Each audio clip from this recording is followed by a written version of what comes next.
Hey, good afternoon, everyone. This is Mark from Right Line Trading. Great to see you all here. And I'm just going to open the chat for a second.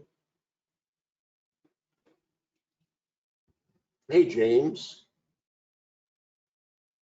Okay, 3 a.m. in Australia. Okay. All right. Well, we're going to start, and this is a very, very unique niche investing area that very, very few traders have the technical know-how or the are really the medical, physiological, and biological know-how to trade. But myself, along with 3 professors at the University of Miami School of Medicine, have made this an extremely successful way of trading. And I'm going to really go through the strategy we use and some of our prior trades, and sort of give you the lowdown on exactly what we do. Now, what we do is we focus in on small cap biotech stocks that have a PDUFA date. Now I'm going to go into that in the presentation. Now, just as quick disclaimer that all signals and trading opportunities that we provide are for educational purposes only. Everyone understands that trading involves substantial risk. A person can lose a substantial amount of money. Always carefully consider your financial position prior to trading, and never risk more than you can afford to lose.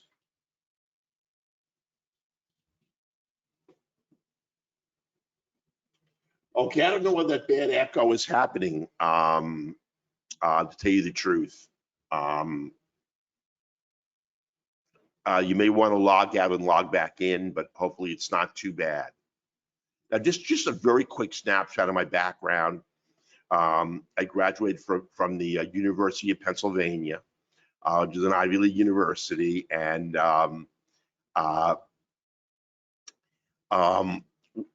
I graduated summa cum laude with honors. After graduation, I was elected into the Phi Beta Kappa Honor Society, and it was always my my goal in life to go into teaching in academics. And I applied to a number of universities after I finished my training, and I wound up at Thomas Jefferson University, where I published 15 peer-reviewed articles in top-tier journals. I was a full-time professor there, and I taught an enormous number of undergraduate and graduate students. I've always considered myself to have the mindset of a scientist, a teacher, and an academician. Unfortunately, later on in life, I was forced to leave, and I'll show you really quickly. I think I have the reason at the end of this presentation, but it was personal. I had to come down to South Florida to take care of my son and become a solo dad. And so what I did was I had to resign my position at Jefferson, and I decided to go into trading instead of taking a continuation position at the University of Miami. I've been an invited speaker internationally in many countries, domestically in many cities, and I estimate I've mentored close to 30,000 traders. Now, this is what I have created is a formula that is really unknown to 99% of investors, that has the potential to deliver enormous success in any market environment. And you see what's going on in today's market environment. Look at yesterday, the NASDAQ was up real strong. Today, the NASDAQ is down hard. All 3 markets are down hard. Yesterday was a major green day. And what these small biotech stocks are is they are impervious to overall market conditions because they create their own unique niche story, which sort of endures right through overall market movement. They stand alone uniquely, so that Obviously, when there's tremendous selling pressure, they may go down just a little, but they don't react like normal stocks do. And I'm going to show you that. Because small cap biotech stocks are catalyst driven stocks.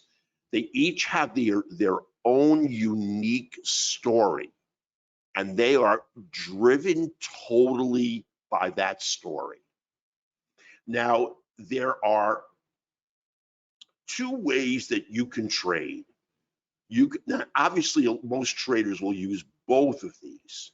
They're going to use fundamental analysis and technical analysis. Except catalyst-driven trades pretty much all run on fundamental analysis because they have their own story. And I'm going to go over exactly what that story is and why the stock and investors are going to stick with that investing thesis irregardless of overall market movement. Now, technical analysis is simply a way of assessing market sentiment. I mean, an area of support is only an area of support if there's no change in overall market sentiment. Once sentiment changes, areas of support and resistance change, and really the whole chart has to be recalibrated. Now, I just wanted to give you an example. Now, this is Albemarle. Now, Albemarle is really the world's leading producer of zinc. And if you look at technical analysis, the stock came down and formed a nice bottom where it consolidated, where you would have anticipated, based on technical analysis, you would have gotten a bounce off support. But just based on technical analysis alone, the stock crashed right through this support area.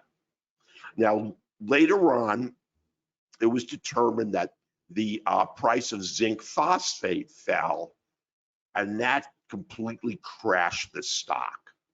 But I just want you to see that in a market where like this, technical analysis really has a very limited capacity to make or predict how stocks are going to move out into the future. Now, I just wanted to show you over the last few days the cues. Now, they're just moving incoherently. I mean, there's no way to latch onto this on the basis of technical analysis. And what the cues are doing is known as moving in chop. I mean, there's just no way that you can trade this. There are no relevant areas of support and resistance. Now, if you went out further, you might be able to determine it. This is a 90-day, 30-minute chart. I didn't take it out all the full 30 days or the full 90, but I just wanted you to see that some markets just move, when they move incoherently like this, they are just moving in chop. And when any financial instrument or any market is moving in chop, it's just not tradable. And there's nothing that we can do. Again, I can't tell you why. Let me see if I can eliminate that echo. Hold on one second.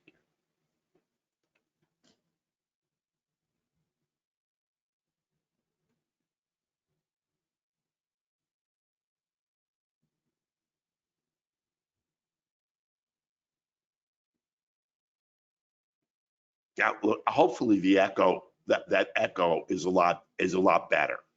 Because what I did was I think I was being picked up on the microphone on my actual screen, and hopefully this made it a lot better.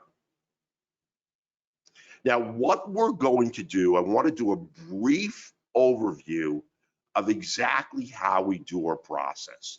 And then I'm going to show you a lot of trades our 2022 performance, and I'm going to go into 5 open trades that we currently have in the portfolio. And you're going to see how impervious they are to overall market movement, because investors in these stocks do not care about overall market movement. And in today's environment, that's what makes them so powerful to trade. Now we're looking at small biotech stocks, and we need to filter them. Now, in order for me to do this work, I have to work with 3 professors at the University of Miami School of Medicine. All of them are brilliant. And what the FDA does is every quarter they announce a date with which they're going to give the thumbs up or thumbs down on a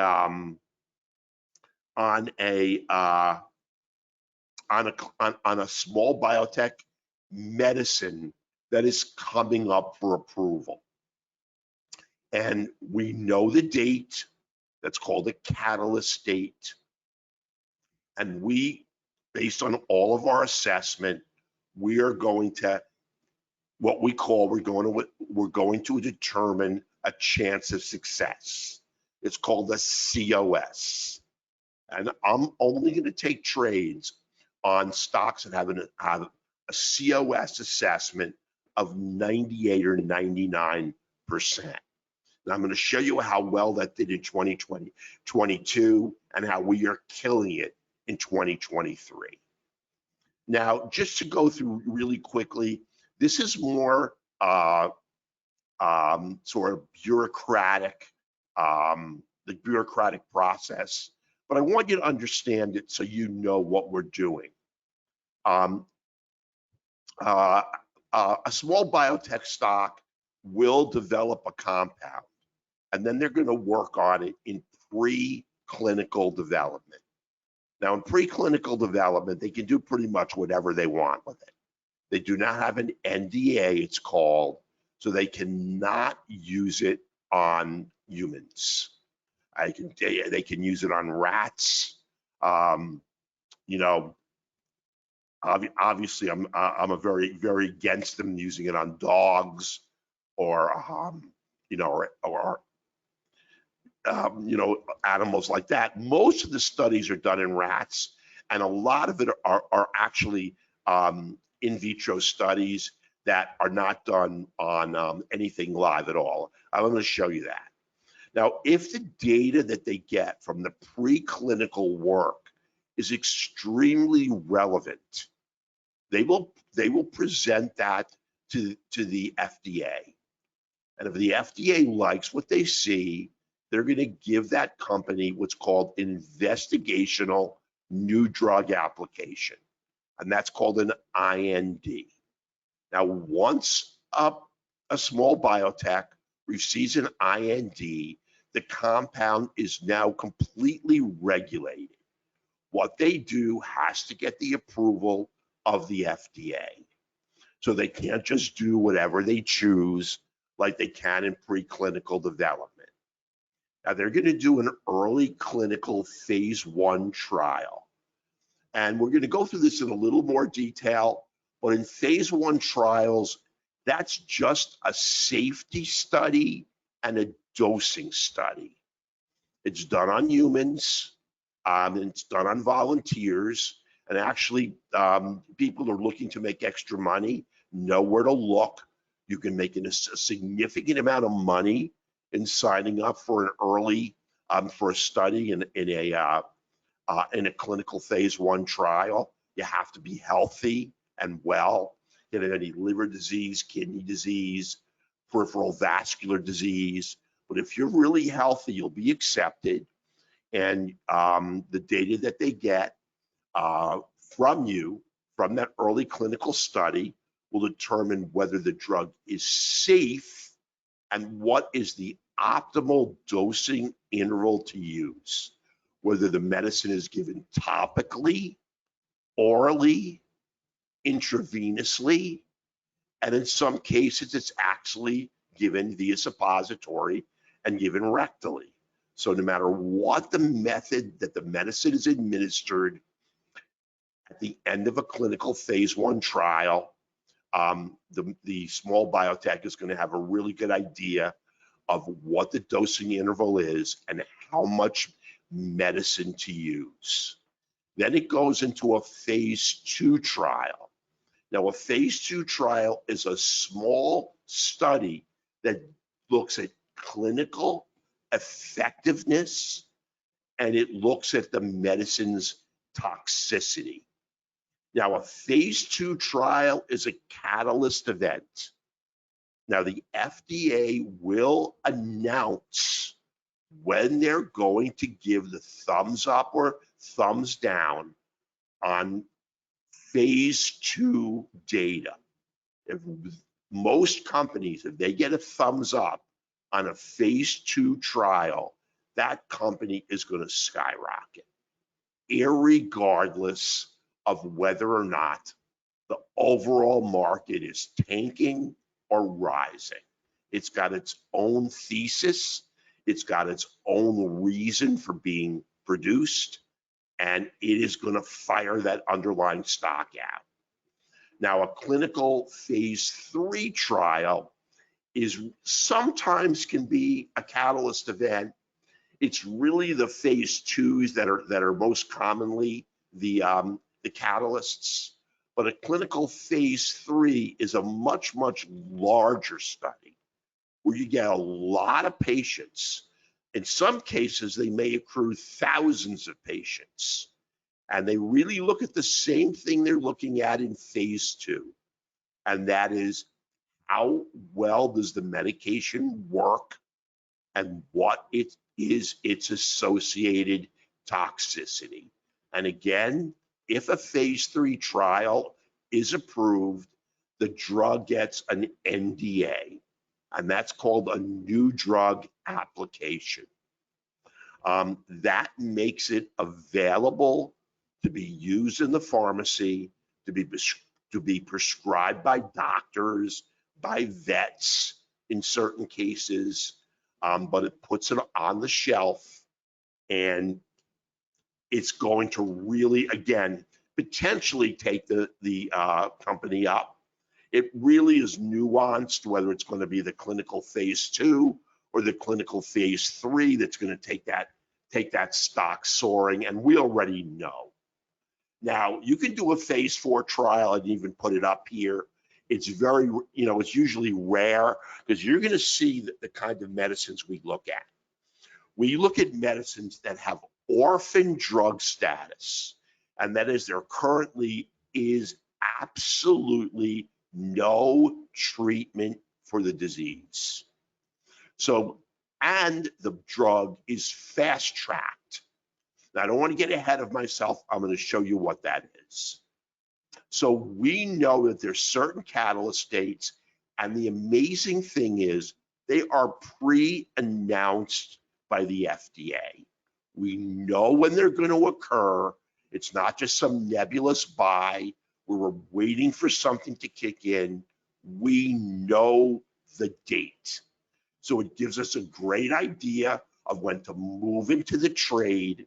We almost always do it ahead of all the other investors, which are kind of lollygagging around while we're focused on it.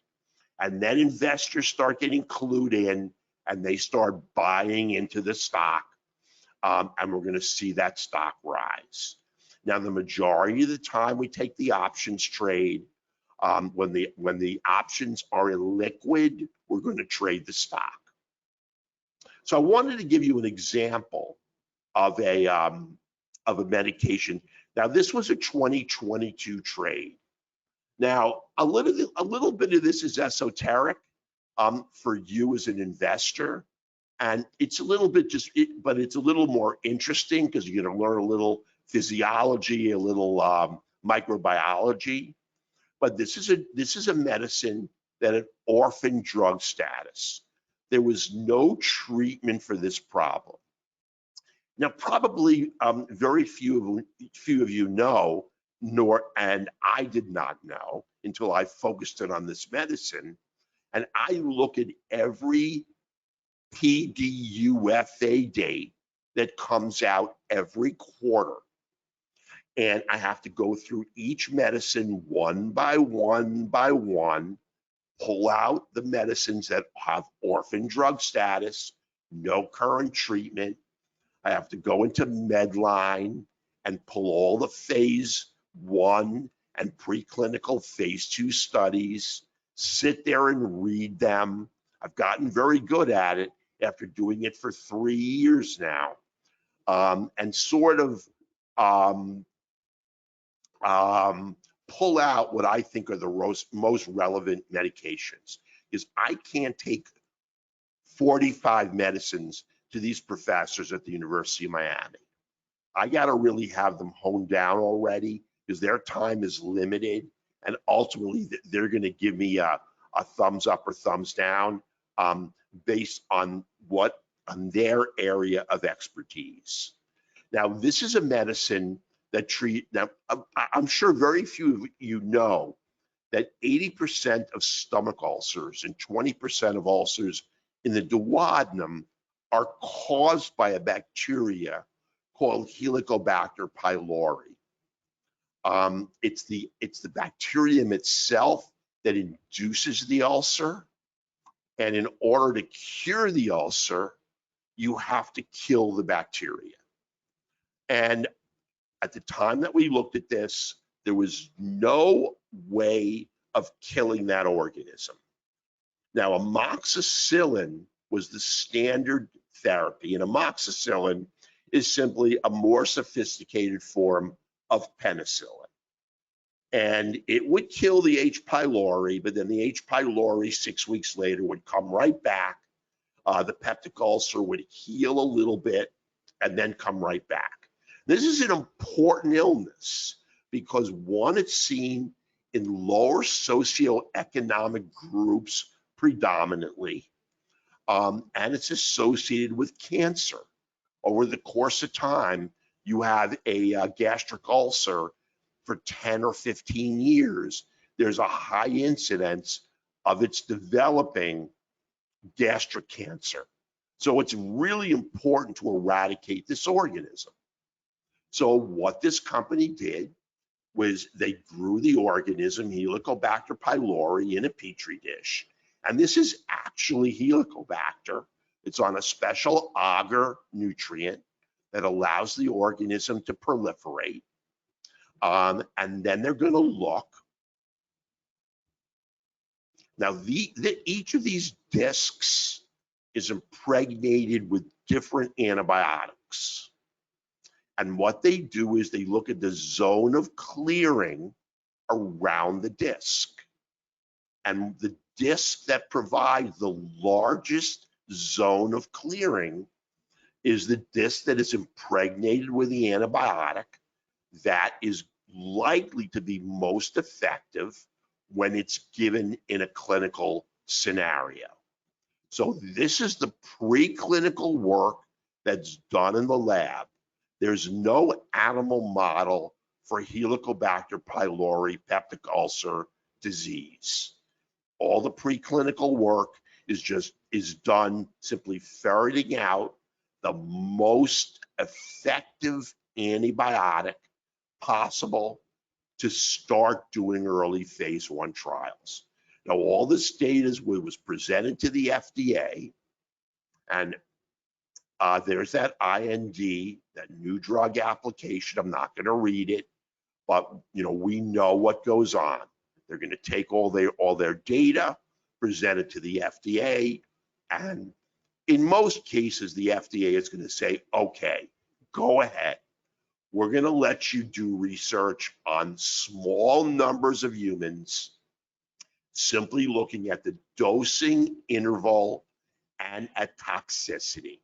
We don't want to see any data on clinical effectiveness in this study, and the study is only going to be done on a small number of patients. Now, obviously, this is a little bit more of a difficult study to to do for a lot of reasons, actually, that I'm not going to go into. But every one of these patients needed an endoscopy to look into their stomach. Now, there's the phase 1 study. It's safety and potential dosing schedule. You're not looking at efficacy. It is not a catalyst event. But here's what you want to get out of a phase 1 trial.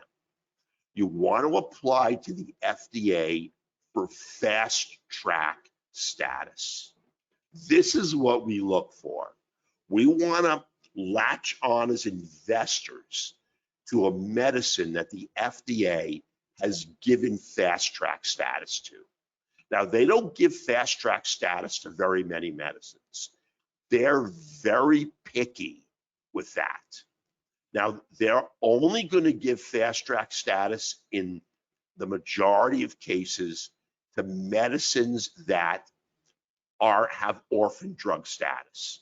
Now, what orphan drug status means, and I mentioned it briefly, is there is no current treatment for the illness that we're looking at. So the FDA has a lot of desire and a lot of impetus to get this medicine into the pharmacy and on the shelf if it's effective, because currently there is no therapeutic alternative. It's not like we're looking at urinary tract infections and antibiotics, of which there are about a dozen different therapeutic alternatives. Here, there are none. So the FDA approved the fast track status on this medicine. So right away, we latched onto it. But we're not going to make any kind of bet, create any kind of trade until we see the phase 2 studies. Now, the phase 2 studies, as I mentioned, are done in a small number of humans who have peptic ulcer disease. And we're going to look at how well it healed the disease.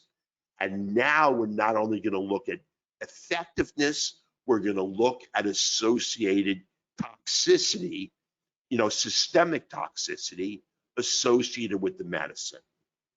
So in this particular case, you're going to look at maybe several hundred patients. In this particular study, there were a lot fewer. This is a tougher study to do, and it's invasive.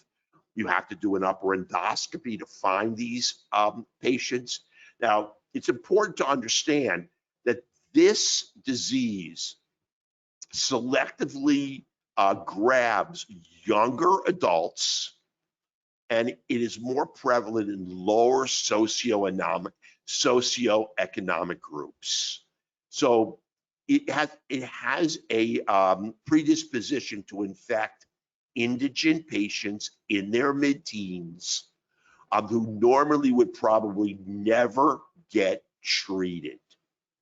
So we're going to pay very, very close attention to phase 2 results. So when they came out, the phase 2 studies were very, very positive. Again, it's got fast track status, and we are going to create our trade here. Now, in most of the cases, we're going to create an options trade. Now, obviously, there's certain parameters that have to be true before we can take the option. And the most important is that the option has a certain amount of liquidity. We can't take a trade on an options chain that is essentially inert.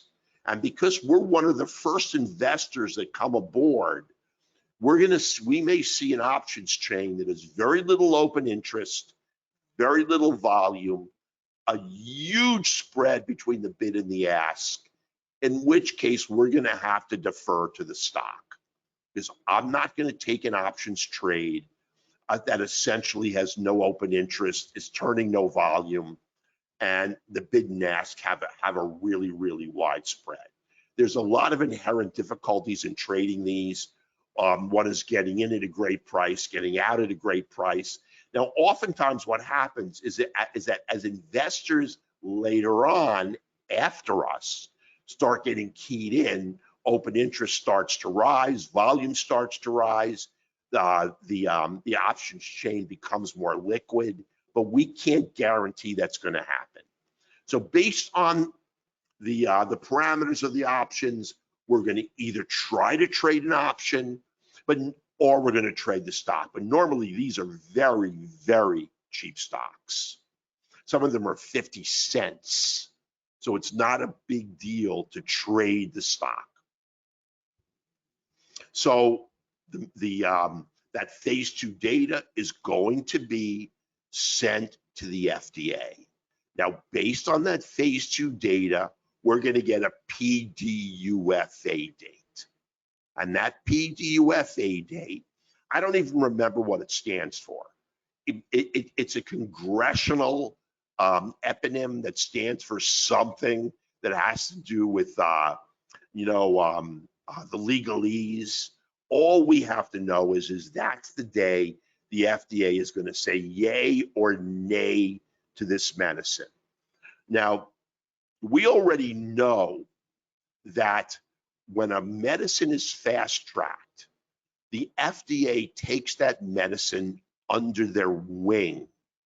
And what they do is they work with the company to make sure that the study is structured in a way that's going to provide them with relevant data.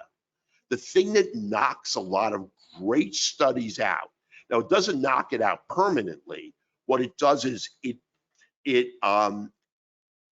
acts as a way of postponing the ultimate results, maybe for 30 to 60 days, maybe for 90 days, in some cases for 6 months.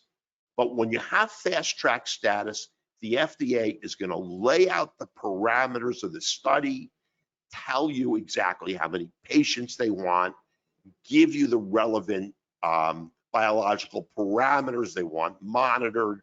They're sort of become your partner on the study.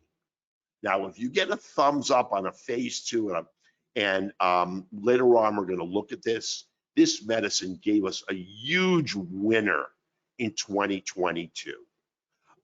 It was Acer Pharmaceuticals. It went wild because it got fast track status approval on a medicine that had treated an illness that had no therapeutic alternative. And really, because this medicine had very little systemic absorption, it had very little toxicity. Now, you can go on to a phase 3 trial where now you're going to look at hundreds of patients, but obviously for this medicine, there really was no phase 3 trial. The phase 2 study was definitive, the medicine was approved, and it's now on the shelf. Now, here's the thing that we have to watch, is that sometimes, because and this is only to our benefit, sometimes what the company will do is after their fast track status is approved and the medicine can be prescribed, they'll widen the NDA. So here's what I mean by that. Because after doing this for 3 years and working with 3 brilliant professors, I've really learned all the nuance of this. And this is why really this is the only alert newsletter that deals with this, because it's a very unique investing niche that is exceedingly lucrative, but it takes an enormous amount of work. Now, Acer Pharmaceuticals got its NDA to treat peptic ulcer disease induced by Helicobacter pylori, but they wanted more than that. They wanted to make the medicine more lucrative. So what they did was, and I don't have a slide for it, they went back and they applied for an additional NDA, and that was for erosive esophagitis. Now that's reflux esophagitis, which a lot of us suffer from. In fact, I suffer from it um, to a small extent. When you lay flat at night, your lower esophageal sphincter relaxes, especially if you eat chocolate and certain foods, and stomach acid comes up into the esophagus, and you get that acid taste, that acid feeling. Well, it is bad because it can cause inflammation of the esophagus.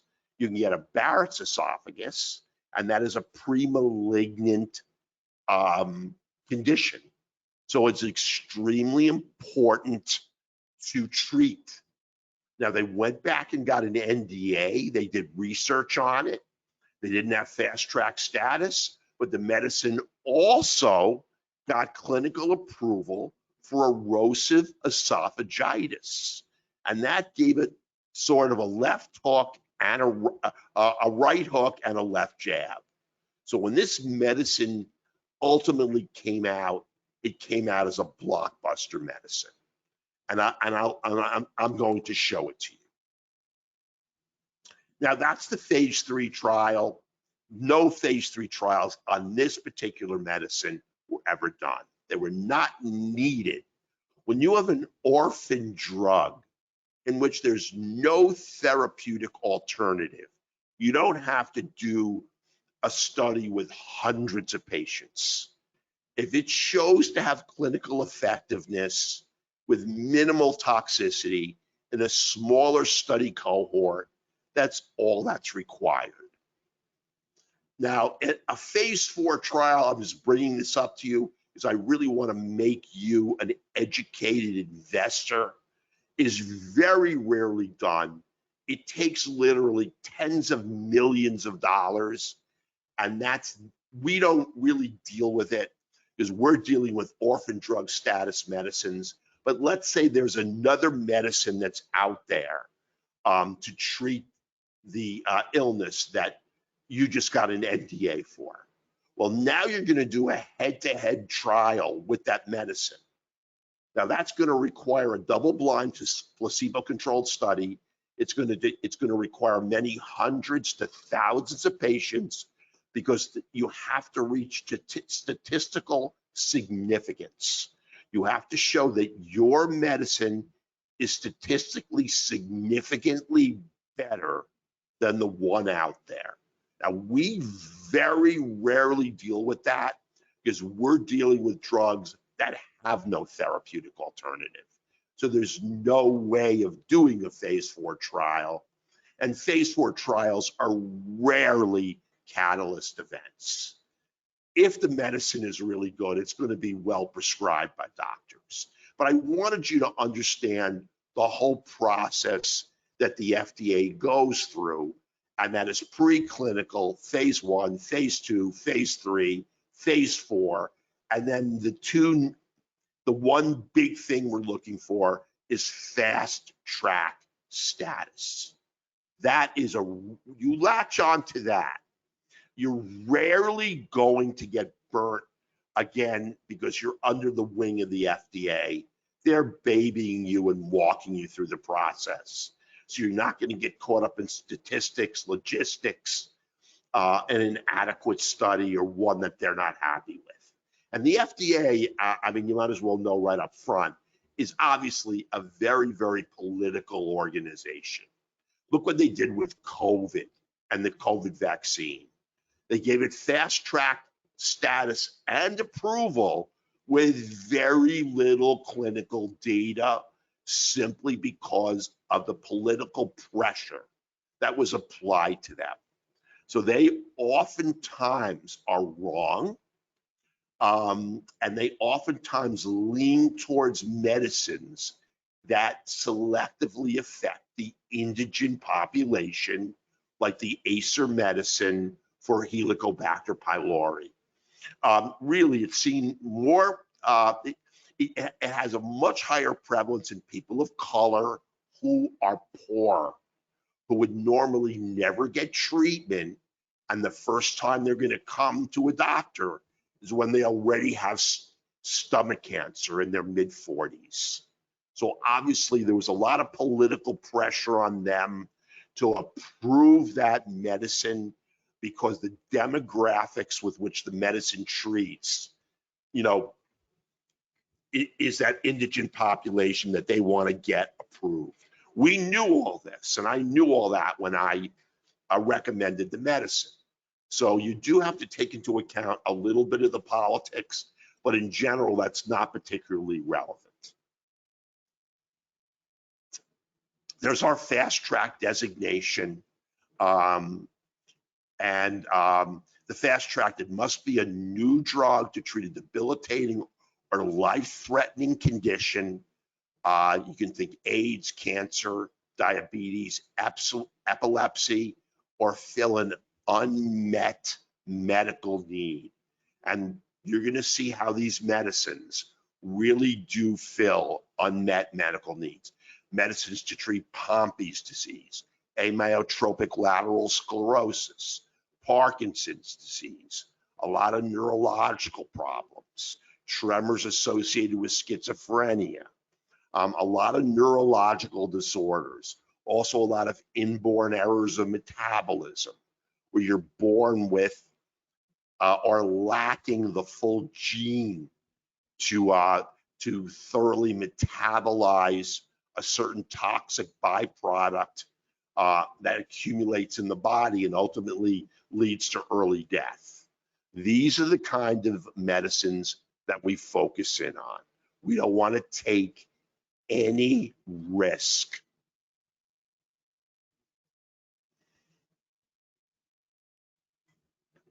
Now, fast track medicines on orphan drug status, and I've been mentioning this now a few times, is going to give you at least a 95% or greater chance of success when the PDUFA date hits and the FDA is ultimately going to give you a thumbs up or thumbs down. Now, if there's no medicine available to treat that illness, they're going to be hard pressed if it shows any clinical efficacy at all to deny it. So, I mean, it's still got to work, and it still has to be associated with minimal toxicity, but the leeway that the FDA cuts you is significantly greater than it would be if there were 5 other medicines out there already that were successfully treating the illness. So we're honing in on a very focused niche of new medicines that are coming before the FDA for approval. Now, a lot of those medicines are lousy. And what I have to do, and they know me at the University of Miami School of Medicine. In fact, they don't like me anymore because I am a member, and you can pay a yearly fee. And what that allows you to get is unlimited number of Nexus Lexis searches.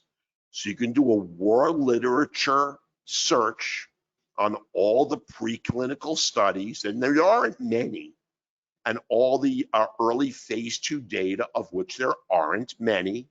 There may be 4, 5, or 6 studies. All I do is read the abstract. I don't go through the entire article because I don't have the background to do it.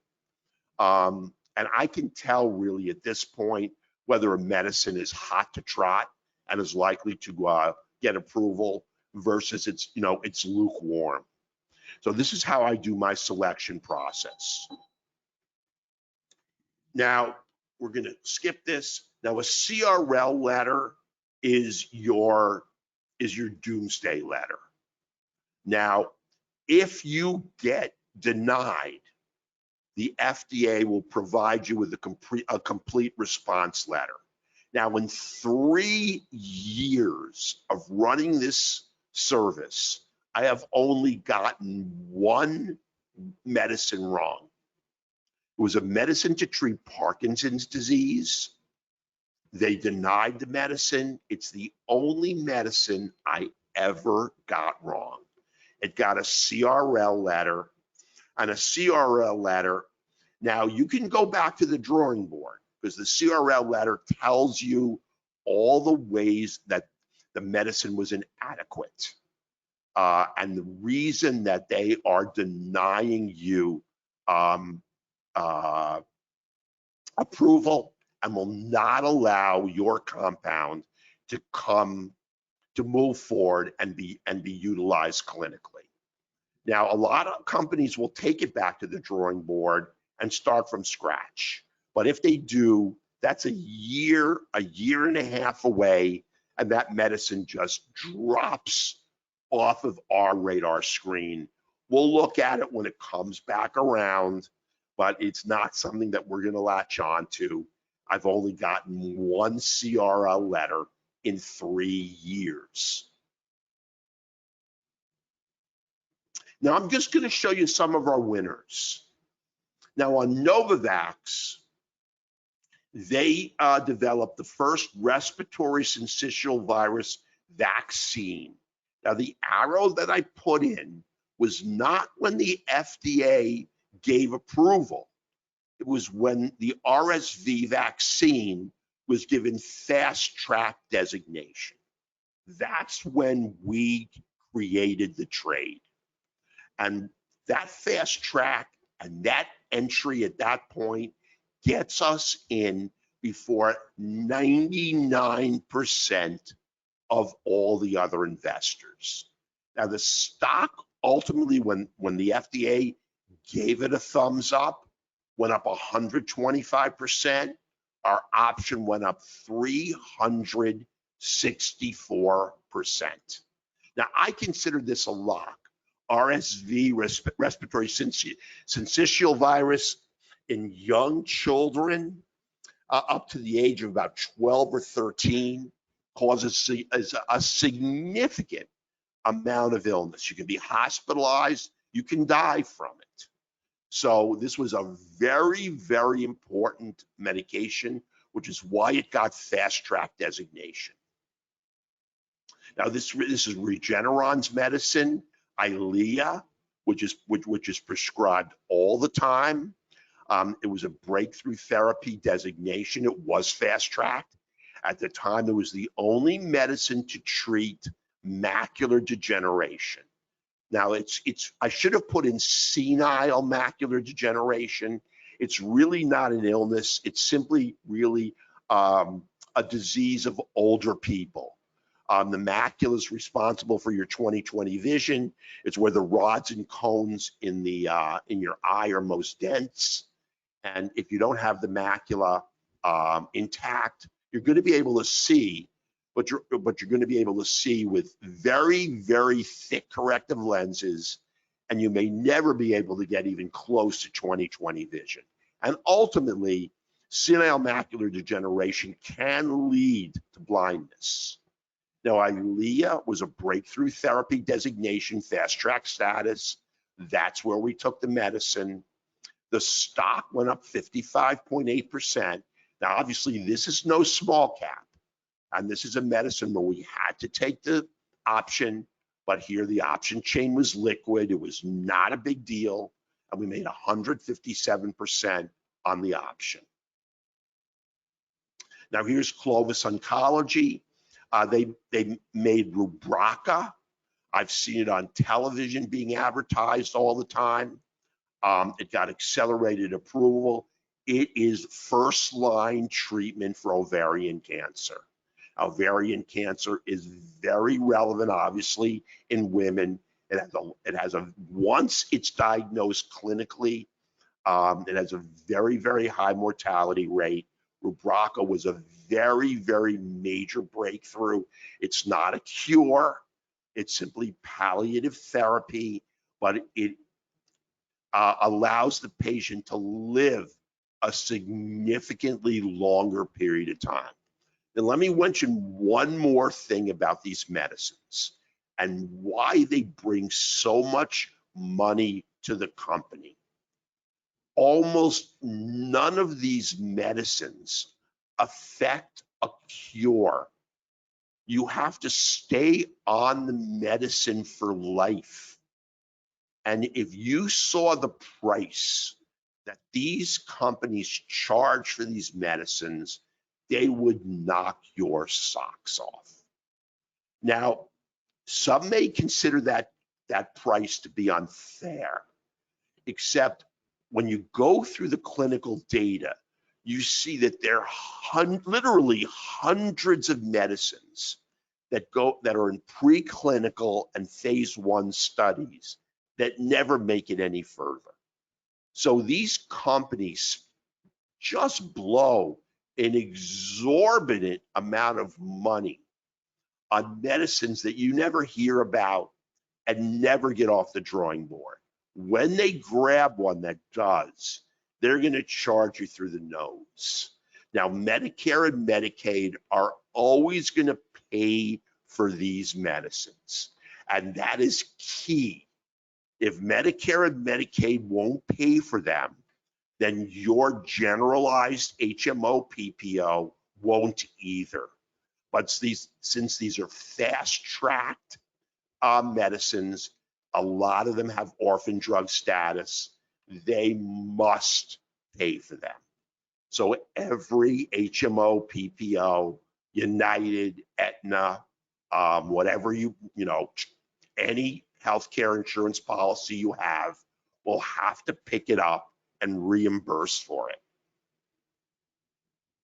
Now, as United Therapeutics, this was a niche medicine. We didn't make that much money. The stock went up 15%, the option 57%, and this was Unituxin. I haven't seen this on television, but it was for a type of pediatric brain cancer called a medulloblastoma.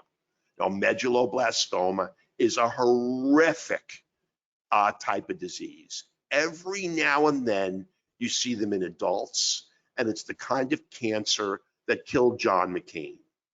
No matter what you thought of his politics, you have to feel for the guy just on a human level, because it is a horrible disease, and it kills simply by expanding, causing raised intracranial pressure, and eventually you expire. Now, back in the day, instead of calling them fast track status, they were called vouchers. They had different names. As soon as we got it, we were in on the medicine for Unituxin. We only made 57% on our option, but we'll take that any day of the week. 15% on the stock, but we're not buying the stock. It's way too expensive.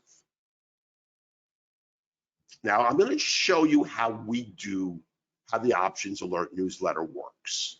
And I just picked a couple of medicines at random. Now, this is Amylyx. Now, Amylyx developed a new medicine for the treatment of amyotrophic lateral sclerosis.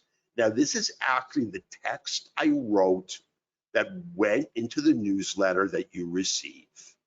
Now, I kind of try to water down the way that I present it to you, is because I've already done an enormous amount of research on it. I've already discussed it. We have a professor of neurology. That is a very, very active field. Neurology, immunology, cardiology are three very hot areas where new medicines are being developed. And our neurologist gave us a major thumbs up for Amylyx's therapy. Now, amyotrophic lateral sclerosis had no treatment. It's known as Lou Gehrig's disease. It causes progressive neurological or neurodegenerative disease. Once you're diagnosed with it, the mortality rate is 100%. Ultimately, what you wind up with is on a ventilator in an ICU with the inability to breathe. Leads to respiratory failure and death in 100% of the patients that it affects. They developed AMX 0035. They don't have a name for it. It was a combination of these two compounds, which I know very little about, dosed in particular synergistic ratio to block mitochondrial stress, which is really the underlying problem with amyotrophic lateral sclerosis. For some reason, you need more and more energy to drive the neurons in that particular pathway. No one knows the cause, the ultimate cause, but this was an effective treatment. Now, here's how the medicine reacted. Now, here's that big volume gap. Now, I didn't put an arrow in here where we were in the medicine. We were in the medicine way before this gap and run. We made 147% on the option. This was a very, very big win that we had last year. Now, when an $8 stock goes up almost 100%, you know that you're cooking. Now, Amicus Therapeutics or Fold is another one. Again, I'm just acquainting you with the way the newsletter, the form it's going to come in. I'm going to try to explain to you what the medicine does in as simple terms as I can do it. Some of these are real complicated. You're going to have to put your thinking cap on, but you know what? You don't even have to care. Basically, all you have to do is check that it's got fast track status. It's for an orphan, it's orphan drug status. If you got that, and I've pulled that for you, the likelihood of getting approval is very, very high. And I'm going to give you the chance of success in the newsletter. Now, Amicus developed a therapy for, I have to actually refresh my memory here. What this is, these are patients who, it's called Pompey's disease. Now, Pompey's disease, you don't live to be much past 4, 5, 6 years old. Now, if you go and you Google Pompey's disease, you may see some pictures of children with it. They look really horrible. Now, all the food that we take in is ultimately reduced to glucose. Glucose is the energy building block, or the energy is the common denominator. That is what the body burns. That's what the mitochondria use to produce ATP that allows our bodies to operate. Now, if you have Pompey's disease, you lack, it's a genetic disorder. And what you do is you store glucose in these little packets called lysozymes. And the lysozymes sit in your muscle, but you don't have the ability to break it down. So you start getting glycogen levels in muscle that become destructive. And you start losing the ability to move. It's disfiguring. And these children are often dead by age 5 or 6. This had no treatment. It had fast track status, obviously orphan drug status. This medicine replaced that genetic component. This is a very, very complicated medicine. The genetic component is ATGAA. That was what the medicine contained. It was extremely effective in treating Pompey's disease. There was our move up. I didn't put in a percentage, but we banked really great money off of Pompey's disease, or off of this medicine. Now, I'm just going to show you, this is our 2022 result. Now, we had 18 trades, 16 winners, and 2 losers. Kala Pharmaceuticals and Iran Therapeutics were the only losers we have for the year.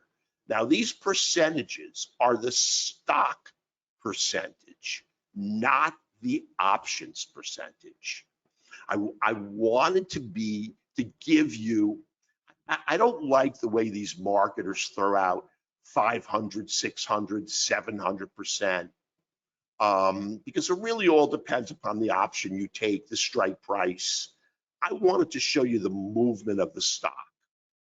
Now, we got moderate movement to great movement on every stock we picked except two.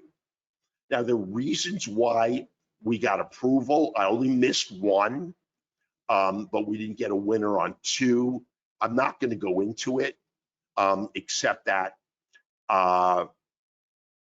basically investors did not believe that the approval of the medicine would increase the bottom line money to the company because it had such a niche use.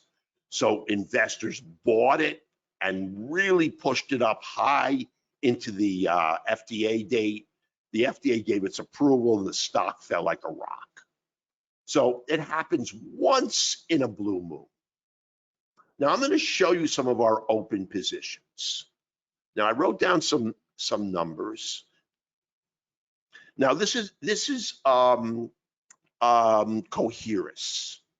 Now this is a very, very complicated medicine. Now we were in here almost right at its low of $6. Now it's trading at its high. Coherus is trading right now at 784. It's up about 20%. Now, I want you to understand that the PDUFA date is not hit yet.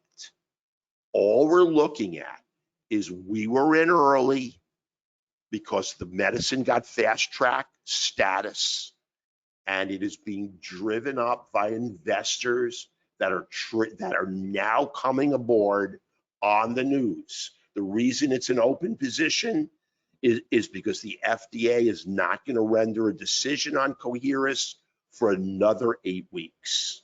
So we're going to continue to hold. Now we have now we bought the stock in Coherus simply because the options chain was just inert. There was just no way. Now, a lot of people will always send me emails. I don't have a $100,000 portfolio. I can't afford to buy the stock. And here's my reply. If you can buy 20 shares of the stock, and you can get yourself a 25% or 30% return, that's a great ROI. And it's almost a lock. Nothing's 100% guaranteed, but these are stocks with a chance of success close to 100%. Now, Coherus, of all the medicines I'm going to show you, is the most complicated. All tumors in this class, on the surface, there's an antigen. And what they have is an immunological platform. And they've developed a medicine that targets that antigenic, it's called an antigenic epitope, on the surface of these particular tumors. And there's a whole array of tumors that express this antigen. I can't tell you one tumor or another because there's a whole bunch of them. So this is going to be effective against a whole array of various tumors. The one that they're looking for approval on is nasopharyngeal carcinoma. Now, right now, the therapeutic alternatives are horrific. People die fast, and in the phase 2 trials, this prolonged their life, and the quality of life they had was really, really improved. But not only this is sort of an endorsement of the medicine for nasopharyngeal carcinoma, it's an endorsement of the immunological platform that's going to ultimately produce a new array of medicines to treat an additional assortment of cancers. So Coherus is a terrific position. We're holding the stock. I think it could be a $50 stock at some point in the future. So we are in it and we're holding. Now I know that, if you listen to these wacky gurus, you're going to make 600% overnight. Well, if you want to be a savvy investor, you're going to take those emails and you're going to put them in the trash, because these are the kind of trades that are very, very low risk that actually do work. Now, I want you to know, in full disclosure, that I take every trade I recommend. And you're going to see on options trades, you're going to see my options sitting there in my thinkorswim portfolio. Here's another open position, is Lantheus. Lantheus also, we had to trade the stock. It's unfortunate, it's an expensive stock, but like I said, if we traded the option, we would have gotten clobbered, I'm telling you. Now, Lantheus has the most sophisticated imaging platform for cardiovascular disease. Now, it's already been approved in the United States, and it is it is used in many, many areas. That's why the company has got a share price. Now, unfortunately, whoever made these slides cut off the right edge on some of them. It's got a share price. We were in at 73. It's now trading at its all-time high, I think, of about 85. Actually, here was 87. And what we're waiting for is the European equivalent of its FDA approval. We know the date. If Europe approves it, and let me tell you, the one thing about this service that you're going to like is there's certain trades that I call gimmicks.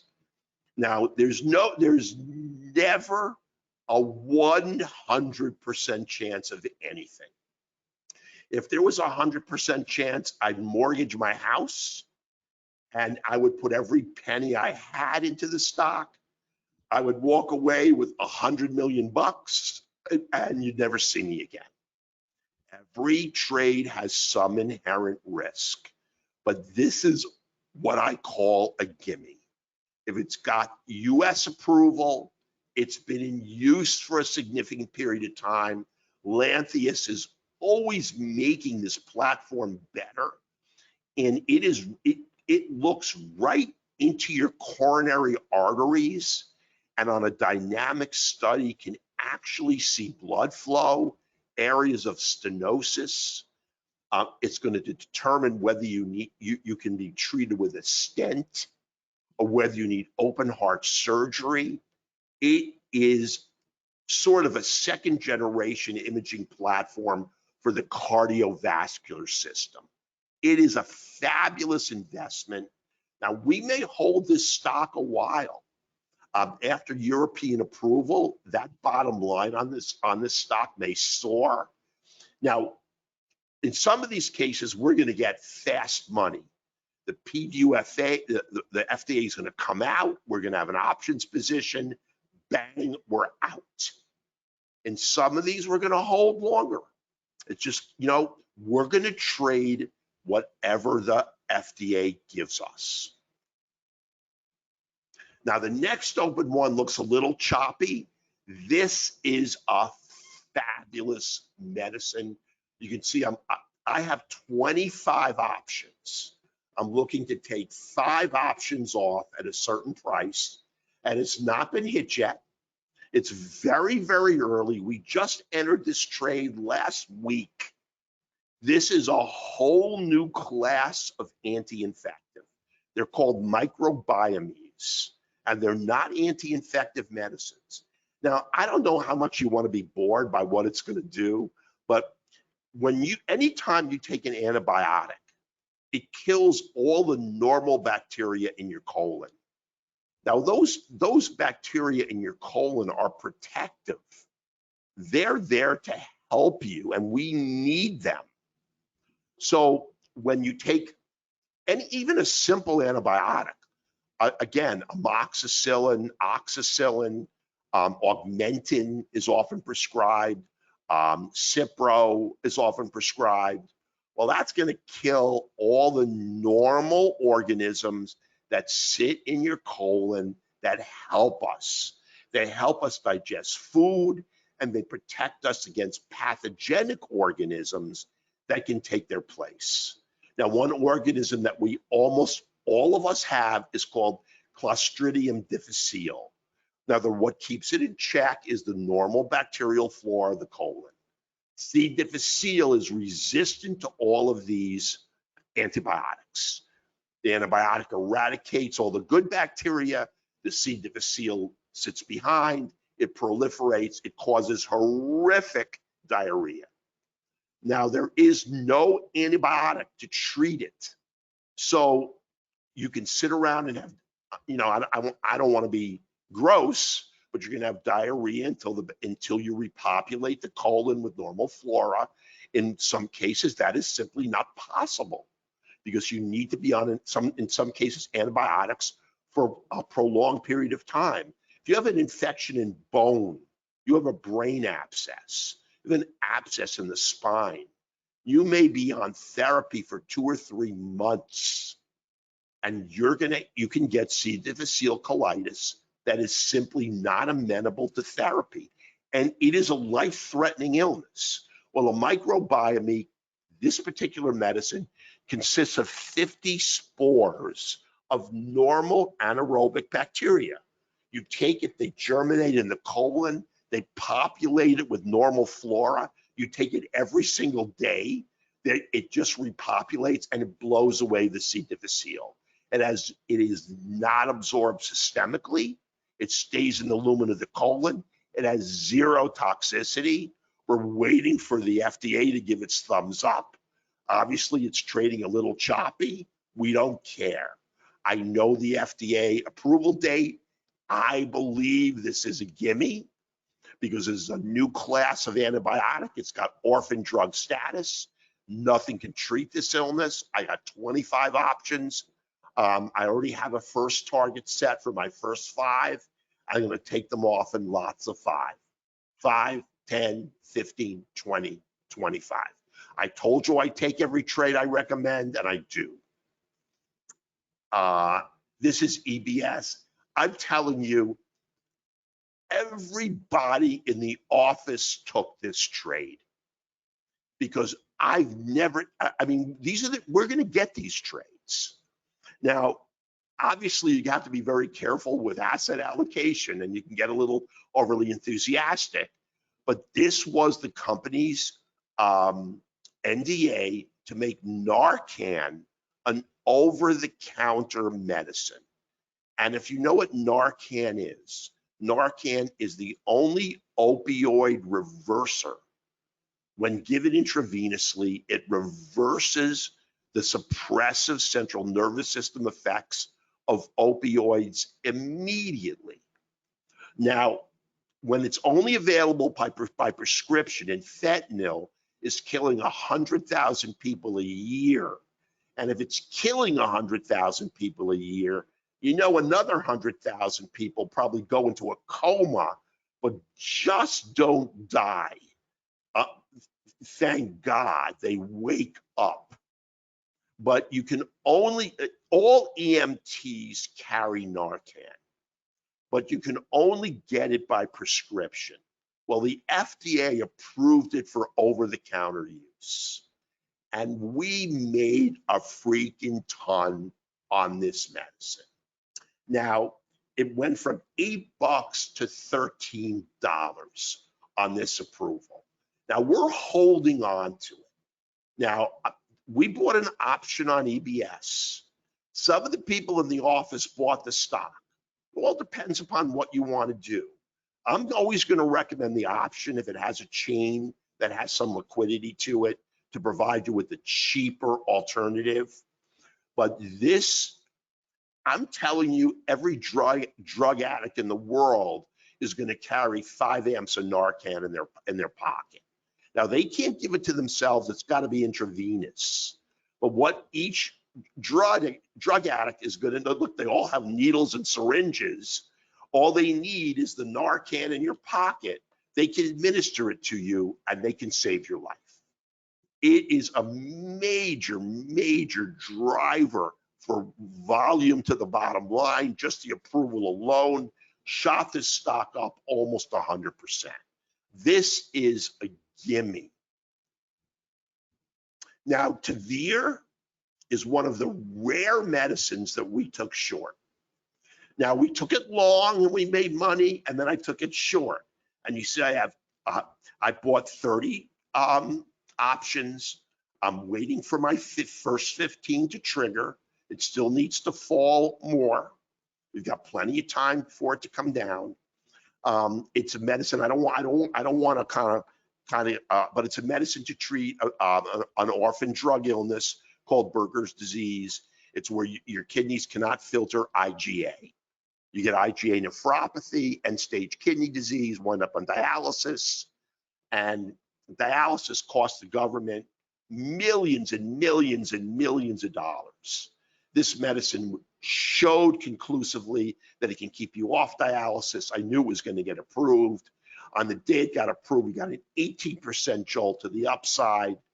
But what sometimes happens is post-approval, the stock will fade because a lot of momentum investors get in. They're not in for the long-term haul. They're just in for that ride up, and then they dump the stock. So we shorted it. It's very rare that I'll do that.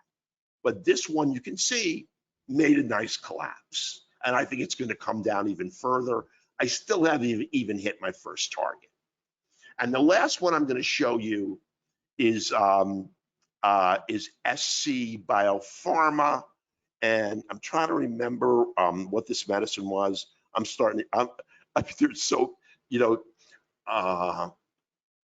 did SC Pharma do? Hold on, let me check. Let me tell you, I look at so many medicines in the course of a week that sometimes it's a little mind-boggling. Now, I'm still holding on to SC Pharma because I love the medicine. Now, if you look yesterday, it was up 25%. Now, it's coming down a little bit today. Well, it's down quite a bit actually today. But let me see the medicine on SC Pharma. And listen, when I don't remember, I don't remember. And I'm telling you, I process so many medications in the course of a week that they start coming out of my ears here. Now this has a price target by H.C. Wainwright of $60. Let me just give you the medicine. It's really not that relevant at this point. I think you get the idea of what we're looking for. But I do want to let you know what it does.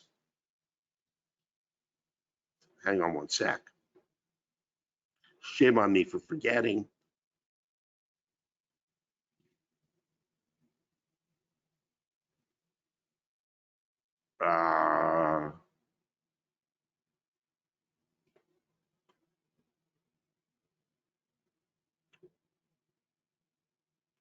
What it is, this is not its primary medication. One is medications to treat congestive heart failure. That is just really sort of a side event. There was unusual options activity on it yesterday, and that's what made it go up like a rocket ship. I'm still in SC Pharma, and I would imagine everybody else is, because I'm going to give you all the targets, absolutely everything, in order to manage these trades. There's going to be no guess. Now I'm honing in on it here. Man, after a while, you start getting aware of all of these medicines, like the ones that I'm looking at. There's Amicus that I talked to you about. Here it is. Okay, what it was. It marketed a medicine to treat Parkinson's disease, and that Parkinson's disease medicine is what we got into here. The medicine, this is when it got fast track approval, and here is where it was trading as of yesterday, trading all the way up to 11 from 6.8. Now on SC Pharma, we own options, and we're up an enormous amount. You'll notice I don't have any options on this slide because I am out of the stock. This went so far, was way over 200%, and I'm off. This stock is off the table for me. Now, others may want to hold on to it, but I definitively set an exit on the newsletter, and I would hope that all the subscribers were out. Now, no other trade has greater predictive power than this. Over the course of 3 years, 91% of the trades that I have called move on to become a winner. Now, if you have a reasonably small account, one winner should pay for a year of this service. Now, in 2022, we had 16 winners and 2 losers. Now, those winners usually on an option are 50 to 300%. Remember, at the time of approval, you get a massive expansion in implied volatility on the option. So even though the underlying stock may only move 15%, the value of your option expands.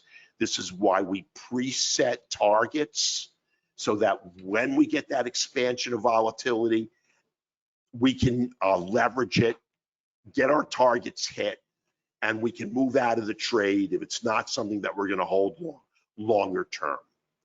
Now, everything is managed for you. I'm going to tell you whether we need to trade the stock.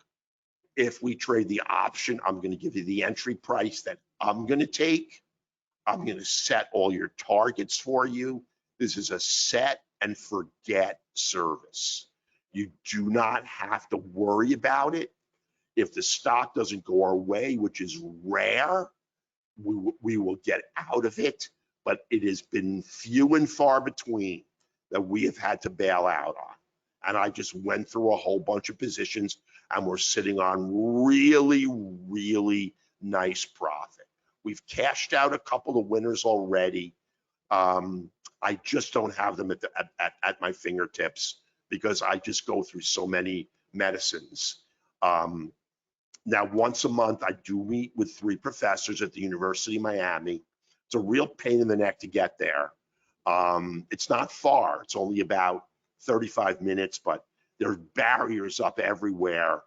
You try to use a GPS to get to the school. The GPS takes you to one barrier after the other. You have to know your way in to sort of navigate your way into the parking lot and actually get into the School of Medicine. It's a beautiful school, and we all sit down and meet, and all these professors take these trades too. So this is sort of a consensus effort, and there's a lot of smart people involved in it, and I'm not going to include myself. These professors know what they speak. And like I said, the hot fields are immunology and neurology. Cardiology, gastroenterology, much less. The big things that are coming out are in the field of immunology. And in immunology, we're developing ways to kill bacteria, kill tumors, roll out Parkinson's disease. I mean, all of the illnesses that really plague us are all ultimately based on some immunological trigger. And that really, I think, is where the forefront of medicine is. I pay a lot of attention to the neurological and immunological fields. Now, these are just a few trust pilots. You know, 45% increase to his account in the first 2 months. Sophia, 100% gains on 3 trades. Rolando, Samantha, grown her account 205%. We really honestly do well. And the thing is, I take every trade I recommend. So this isn't something that I just shoot out to you on a lark and say, okay, you know, take this trade, and then I duck under a rock. I'm in this trade with you. If you make money, I make money. And as a matter of full disclosure, my entry is your entry. My exit is your exit. I don't get in first.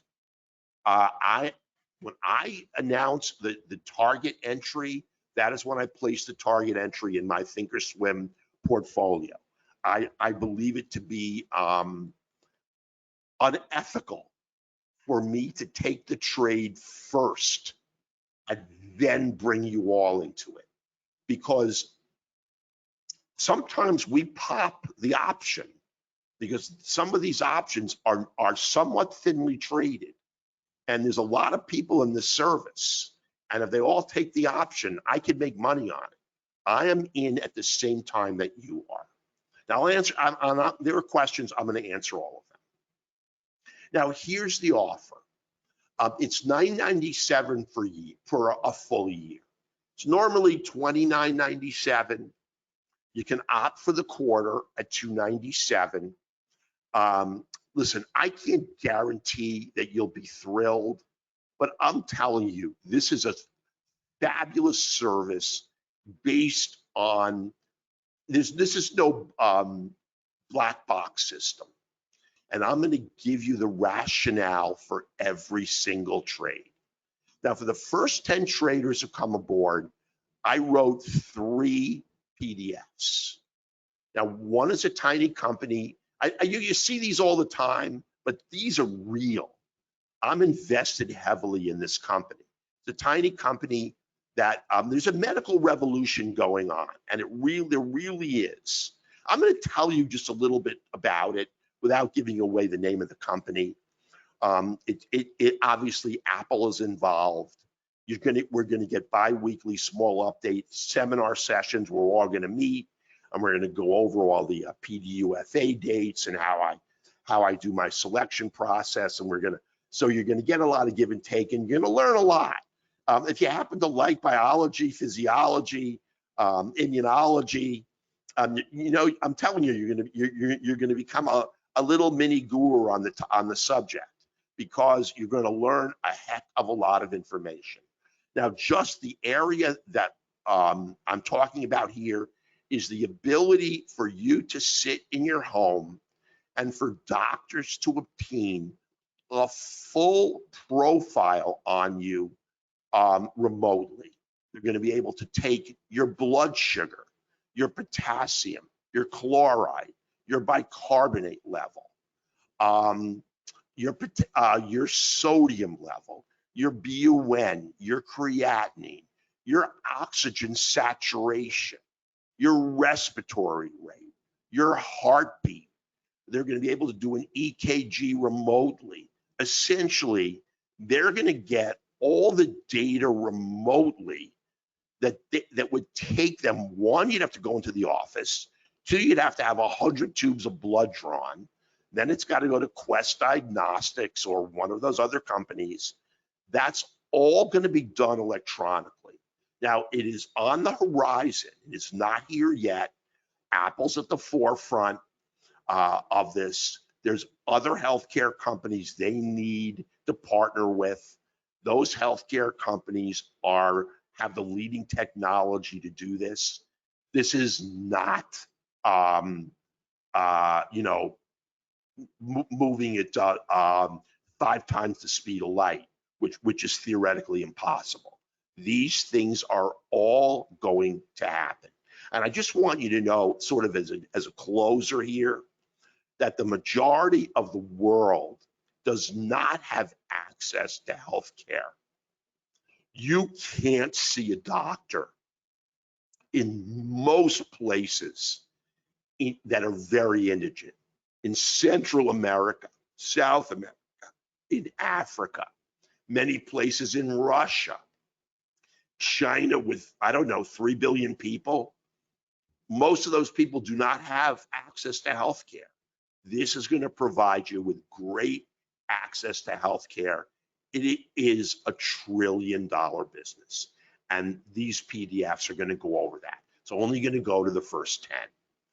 So, and the discount offered at $9.97 per year, and we only offer the quarterly as a special. That will end tonight. So let me just answer any questions that there are. Hey, Scott. Well, you know what? That is not true, Sean. Listen, don't go by my spelling, Peter. I am a terrible speller. I wrote these slides, and I am the worst speller in the world. So if I didn't spell check it, and now it does work on fentanyl, Sean. Fentanyl is just another opioid. That is not true. Now, the Narcan nasal spray may not work on fentanyl, but Narcan intravenously absolutely works on Narcan. Works on fentanyl. Fentanyl is just another super potent opioid, and fentanyl, Narcan is just a opioid receptor blocker. It works at the level of the base of the brain. It does not matter, right? It floods the receptors. Exactly correct, Sean. But if you give someone enough Narcan, I'm telling you, I mean, I've seen the studies, it can save their lives even if they're on fentanyl. Now, you may have to intercede early, and if they're on an enormous dose of fentanyl, it may take an enormous amount of Narcan. It may take 20 amps of Narcan to bring them around. Okay, listen, I certainly believe you. I mean, Sean said he's a physician and he's seen it. I'm sure that there is a point in the process, Sean, where it's simply not reversible. So I totally respect what you're saying. But you and I both know it is a common pathway. Narcan works at the level of those opioid receptors. Obviously, fentanyl being so potent, there simply may be a point of no return. I don't doubt it, where Narcan can't reverse, but it is effective in many cases, and it is our only therapeutic alternative. Making it an over-the-counter medicine where you can keep it in your pocket. If you happen to be a Narcan user, and let me tell you, these Narcan users, these fentanyl users are not so stupid. I mean, in all those homeless encampments, they're going to have 500 million amps of Narcan. It shot the stock up, and I think it's going to drive Narcan sales. Well, it's suicides, Sean, obviously. I mean, these people obviously are not going to want help. But I'm talking about in the accidental overdose, or where a kid takes a pill that he thinks is Xanax, and it's just laced with a little bit of fentanyl, enough to kill him, but maybe not enough if it's done and it gets there in time. All I'm saying is it is our last ditch effort. And the thing of it is that by making it available, simply by going into the drugstore, you can buy 100 amps of Narcan. It is nothing. It is no different than buying yourself like a tube of lotion for your face. So that, I think, is going to save an enormous number of lives. Investors believe it. They think it's going to drive revenue to the bottom line. And that's EBS is a stock that I'm going to hold. I like it. We're technically out of it, but I'm going to keep you appraised in the newsletter of exactly what we're doing. But you're right on about fentanyl flooding the receptors. It is a really, really potent medicine. Thank you, Tom. Thank you for coming aboard. I really appreciate it. Well, Peter, if the stock is not listed on the NASDAQ or on one of the major exchanges, we're not trading. I mean, I see a couple, every now and then I'll see a stock that is coming up with a good medicine that's a bulletin board stock. I will not take that trade. I do not trade bulletin boards. A lot of them are on the NQ. Remember, they don't have the status yet. They're too small to be listed on the S&P 500, and they're certainly not going to be listed on the Dow, and they don't have the throw weight to be listed on the Russell small cap or mid cap index. So the prerequisites for getting on the NQ are very small. Most of the tech startups are on the NASDAQ. And so that's where you're going to find most of these stocks. Now, they trade very liquid. The problem is that sometimes the options don't. But I'm going to walk you through. And sometimes I'm going to give you an option, but I'm going to tell you what we're going to follow. Like if I believe the stock is the better way to go and the stock's 85 cents, we're going to follow the stock price. If I believe the option's the best way to go, I'm going to give you the option entry price on a limit order. That's the order I'm going to take, and we're going to follow the price of the option. And I'm going to give you all the targets. We're going to preset our targets, and we're going to preset our stop. The only thing you're going to have to call your broker to do is learn how to take an OCO order, which is one order cancels the other. It will take you all of 8 minutes. It's so easy to do. So when you set a target and a stop, and your target's hit, your stop's canceled. Your stop's hit, your target's canceled. So technically, these are very, very easy trades to take. Now, I usually send out the newsletter a couple times a week. My big newsletter goes out on Sunday nights because these are no rush trades, because we are in very early. So we rarely miss an entry on these stocks because we are in when no one else is really looking to get into them. And we're in first. So that big gap is when everyone's chasing it and we're just sitting on it and sitting back. Let me scan all the way down here. Well, Nick, what I'm trying to do is anticipate the expansion of implied volatility to take out our first target. Once our first target is out, our stop moves to break even. So if the option comes back, and when implied volatility, when that bubble is hit, Sean, I'll get to your answer in a second, Sean. We still, once we hit our first target, we're no risk on the trade. So, now our first target is going to be between 50 and 75%. Now, I'm what's called a naked trader. Now, a naked trader, I hate trading spreads. When I do my formal options webinar, I'm going to show you why spreads really put you behind the 8 ball, and why just taking a call or a put, I tell you, that's what, I've been trading options since 1997. I opened my account with TD Ameritrade when it was TD Waterhouse, and it was Toronto Dominion Bank in 1997. And then it became TD Bank. Now it was purchased by Schwab. It's become much more sophisticated. Sean, I usually take an out of the money trade, but when I go through my options technique, I'm going to show you how I figure out what option we're going to take. Now, I use a unique formula. I can't really go into it here, but I'm telling you, it gets us into the most advantageous strike. You're going to, exactly, I'm looking for lower risk and higher gain. And you know what you're going to find? That if you take the right strike that's out of the money, you can hit your first target without even getting to your strike price.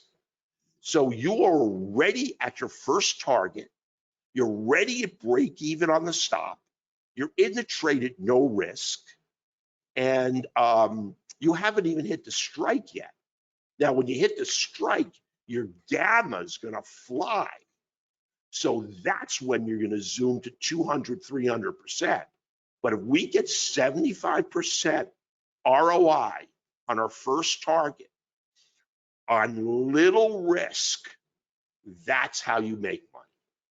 Now, in 2022, I only lost 2 trades out of 18.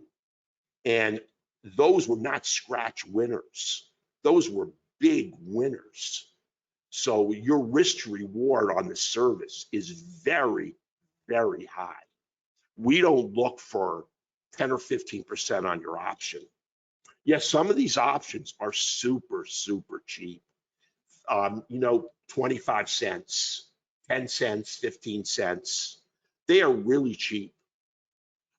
So what I do is, irrespective of the cost of the option, I commit a certain amount of cash. And the amount of cash I commit is irrelevant. It has to do with the size of my account, my risk tolerance. But my recommendation to everyone is, you don't overweight or underweight a position. The only position I overweighted was EBS on the because I just felt like with fentanyl killing so many kids in this country, making Narcan over the counter was almost was one of those gimmies. Yes, Peter, that is exactly what I do. I use Benzinga for the quarterly listings for the Biotechs. That is about the only thing I use Benzinga for. I don't trade unusual options activity. I think it stinks. It'll give you some winners, but it's going to hand you one boatload of losers. So there's a lot of people out there that just scream it. Try trading it. It's never made anybody rich. And a lot of these investors do not know what they're talking about. And you'll see, I don't want to get off topic, but you'll see in UOA, people taking zero day options, where they're going to take an enormous trade on the day of options expiration. They're going to pay a nickel, hoping that they're going to get a big lift up. And that's where you can make your 500 and 600%. They're wrong so often that it's just ridiculous. So I look at UOA. Obviously, it's a parameter that shouldn't be ignored, but it is not the key parameters I look at. They have to do with volume, liquidity, and open interest. And I'll show you in my options, my formal options webinar, exactly how I leverage those. I don't really look at that, Sean, at biopharmaceuticals.com. I know it exists, but you know what? I get all my data right from LexisNexis. I want to see the articles directly.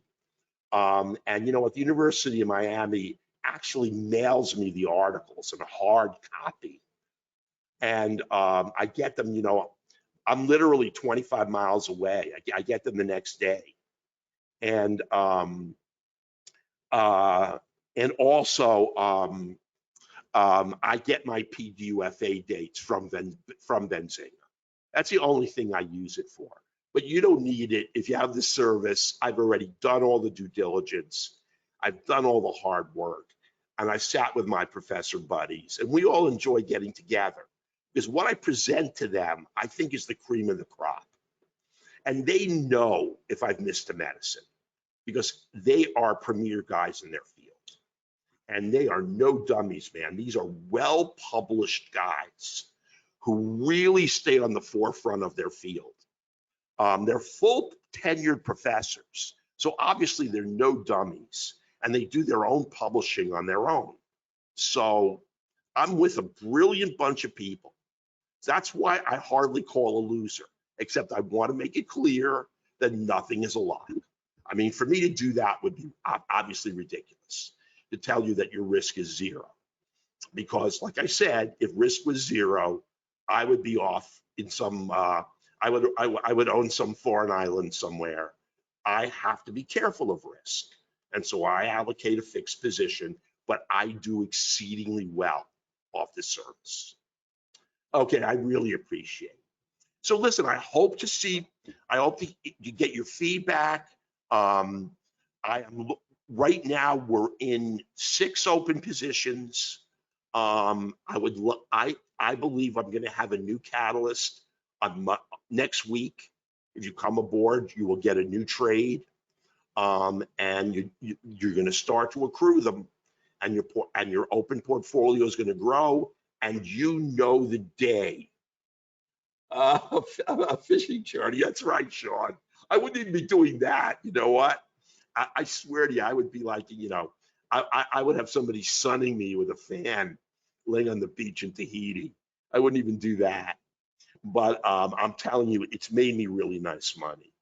And I don't want to throw out the amount, but it is really a significant amount of money. I mean, I'm so lazy. If I could, I would just lay on the beach. And I've been working so hard for so long that would be my goal. So listen, everyone, I hope even if you don't come aboard, you got something out of this. What time of day? The announcements, Peter, almost always come out at night. You're going to get them on Sunday evening about 7 o'clock in the morning, about 7 o'clock in the evening. If I do send out a trade in the middle of the day, during the week, it's going to come out after hours. This is not a service you need an SMS text alert. Remember, we're getting in very early, Peter. You're going to have all the time in the world to set the trade in whatever platform you like after hours. And we may have to adjust our entry. I will adjust it by email. These are not high pressure rush to take trades. I'm telling you. You take them, get into them, but they're going to be after hours entries. They're not going to be on the fly trades. We're going to be in the stock or the option way before the catalyst date, because the FDA tells us it's the only time, and I'm going to end with this, where the FDA tells us when the stock has the potential to soar. So we know the date, we put it on our calendar, it's in the alert newsletter. I put in there, heads up, April 26th, April 26th, April 26th. Hold on to your shorts, April 26th. So we know when it's going to fly. From the company's news, from the companies, Peter, they come out after hours.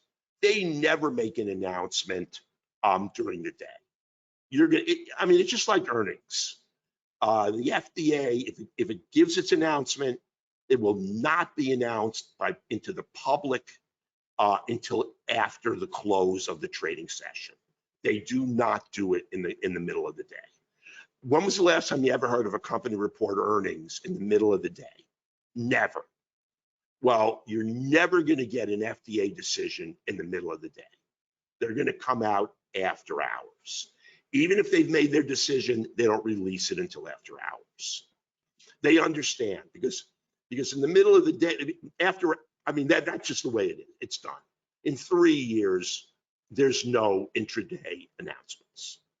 So listen, everyone, I wish you the best. Have a wonderful, wonderful weekend. I hope to see you aboard. I do an unbelievable amount of work, and it's a labor of love. I really do enjoy it. I learn a lot, and I really like what I do. Okay, thank you, James. I really appreciate it. Peter, thank you so much. What was the name of the Parkins? SC Pharma. Now the is SC Pharma. SCPH. I'll show it to you right here again. We'll go up real quick. Here it is, SCPH. Okay? The ones I present, I want you to have those tickers. I didn't mask the tickers. or anything, but you're in, if you want to take the trade, you're in very late on SC Pharma. Now, SC Pharma has the potential really to, I think HC Wainwright has a target on it of $62, but I wouldn't take a brokerage to heart. We're trading right now at 1165, and we were in way down around $6.80, $6.90.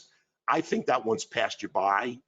But listen, you're going to get into new trades where they're trading for basically nothing, and you're going to get in on the cheap, and you're going to ride these things all the way up.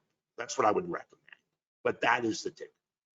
So have a wonderful, wonderful weekend. Enjoy yourself. Okay, just email me the question. I can get you the drug name. It's not a problem. Normally I go by the generic name, which is the compound itself, and then they give it some some fancy name like Cayuga or Wingo, whatever. But I can get you the drug name. Just send me an email. I'll be more than happy to send it to you. Just send it to info@rightlinetrading.com, James. Okay, and and it will be forwarded to me, and I will return any emails that anybody sends to me. So listen, everybody, what is the GI bad bacteria name? That is Acer Pharmaceuticals.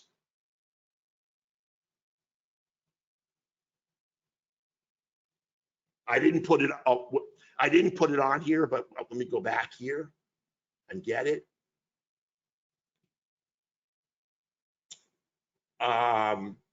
You know what? It's Acer, ACER. I'll give you the ticker. Hang on one second.